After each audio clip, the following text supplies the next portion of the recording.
Avant de commencer, je tiens à préciser que cette série n'appartient pas au MCU, parce que je le vois circuler un petit peu partout, mais ce n'est pas le MCU, ce qui explique pourquoi c'est aussi bon. Salut les cinéphiles de l'extrême et bienvenue pour cette nouvelle critique à l'arrache où je vais vous parler de la série MODOK, la saison 1, qui a été diffusée sur Hulu aux États-Unis et qui est sur Disney+ chez nous. Que raconte cette série? MODOK est un super vilain un petit peu has-been, pas très doué et qui est un peu relégué au second plan. Et son but, c'est de conquérir le monde.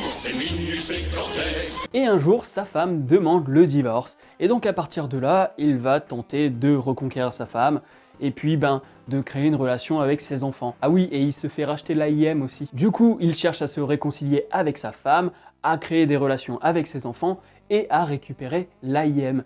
Et je trouve ça très intéressant de prendre le personnage sous cet angle.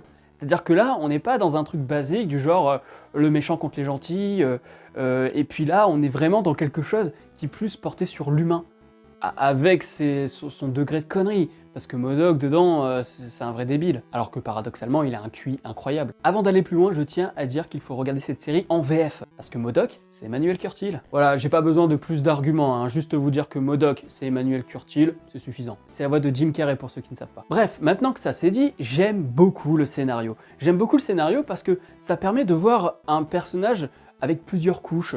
C'est-à-dire qu'au début, on voit vraiment le mec un peu, enfin pas un peu, hein, totalement sociopathe, qui est là pour exterminer les gens, qui a pas de problème avec buter ses employés, tout ça. Et au fur et à mesure, on voit un peu le côté loser, on voit que ça reste un loser, on voit qu'il a des sentiments quand même et que il essaye quand même d'avoir une vie normale. Et c'est ça que j'aime bien, c'est ce MODOK qui essaye d'avoir une vie normale alors qu'il n'a pas du tout une vie normale parce que c'est un super vilain, tu vois. Cette série montre le quotidien d'un super vilain. Et donc du coup, sa femme, eh bien, elle le voit pas comme le super vilain, elle le voit comme son mari, tout comme ses enfants ne le voient pas comme un super vilain, mais comme un père. Et c'est intéressant parce que même pour eux, du coup, le fait qu'ils tuent des centaines de personnes depuis des années, ça n'a pas l'air de les choquer plus que ça, c'est normal, c'est leur quotidien.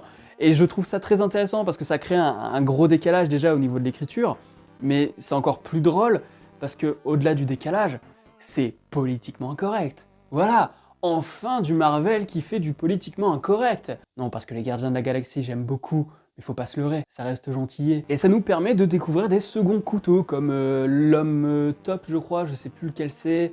Il y a d'autres super vilains que je connaissais même pas d'ailleurs, que tu rencontres comme ça au détour d'un bar. Le fameux bar des super vilains, celui que nous on retrouve souvent dans les comics. Et j'aime beaucoup comment évolue la série, comment évoluent les personnages, leur histoire.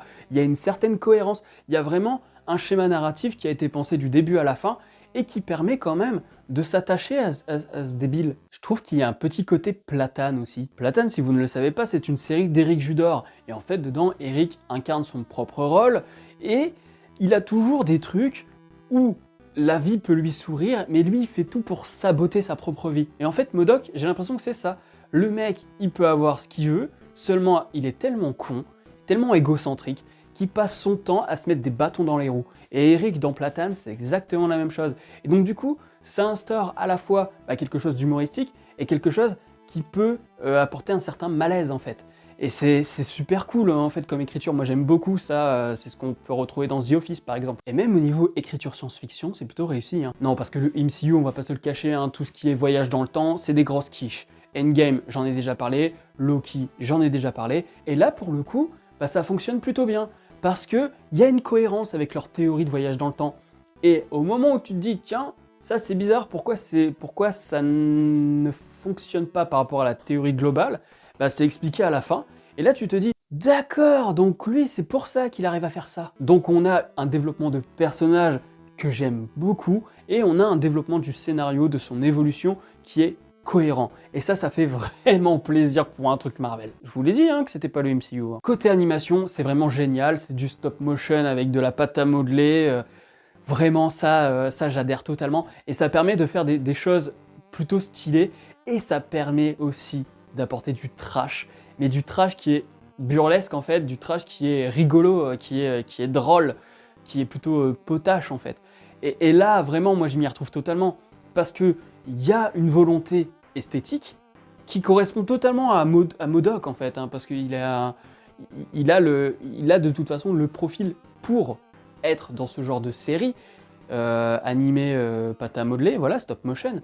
Et en plus de ça, bah, toute l'histoire permet aussi d'avoir ce genre d'animation, parce que comme on est toujours avec un certain recul, le fait d'avoir cette animation stop motion, bah ça accentue ce recul et ce second degré en fait.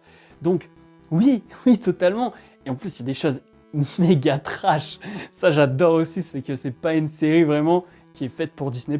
D'ailleurs, quand tu le démarres sur Disney+, c'est marqué Star, parce que ça vient de Hulu aux États-Unis.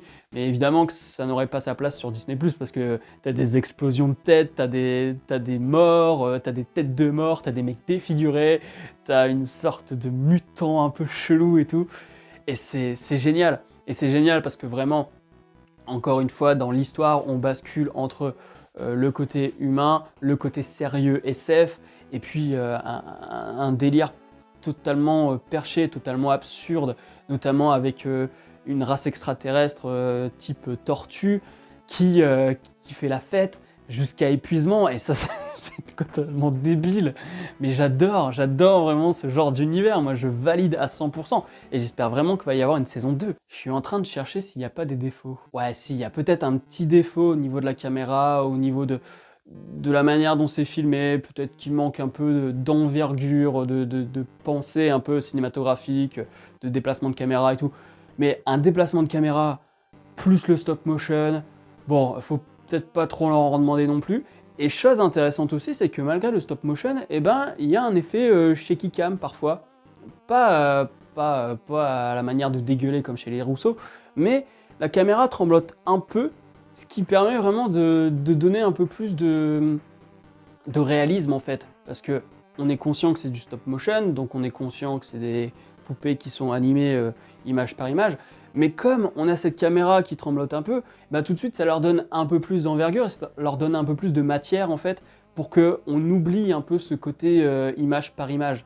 Donc vraiment, c'est exceptionnel comme série. Par contre, c'est vrai que comme je pense qu'on aurait pu aller un peu plus loin sur la réalisation ou quoi, bah, si j'ai une note à lui donner sur Captain Watch, et attention, c'est uniquement pour la saison 1, j'attends la saison 2, mais pour l'instant, ce serait j'aime beaucoup.